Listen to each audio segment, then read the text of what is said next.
नमस्कार, मैं रूपाली वर्मा कमला Nehru memorial hospital से आप सबका स्वागत करती हूँ।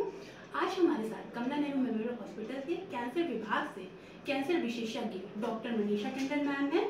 Good morning ma'am. Good morning. आज हम बात करेंगे मुंह के कैंसर की। बट मैम, पहले मैं आपसे ये जानना चाहती हूँ, कैंसर क्या है?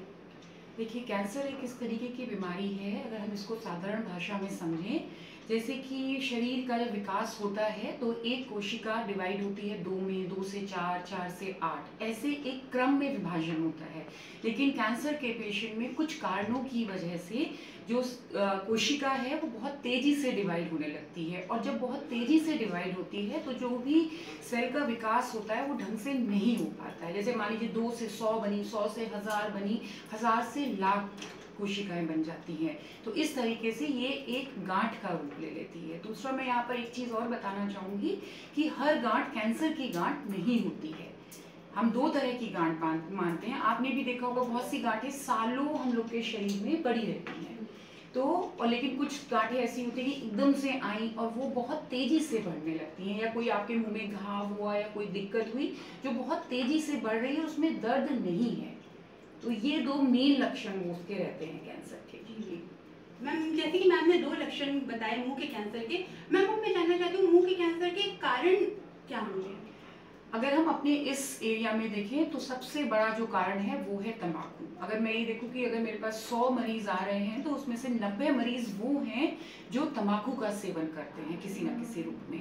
जैसे कि वो लोग यहाँ पर दबा लेते हैं, या जैसे कि बहुत सी महिलाएं बोलती हैं कि दांत में दर्द था तो हमने तंबाकू को मंजन की, रानी मंजन की तरह यूज करा। तो ये जो सब लक्षण, ये जो सब है, जो मुख्य कारण है वो तंबाकू ही है। तो तंबाकू को ये आप उसको बिल्कुल छोड़ने का प्रयत्न करें। जैसा मैम ने बताया, तंबाकू ही मेन लक्षण है, तो उसको छोड़ने की कोशिश करें।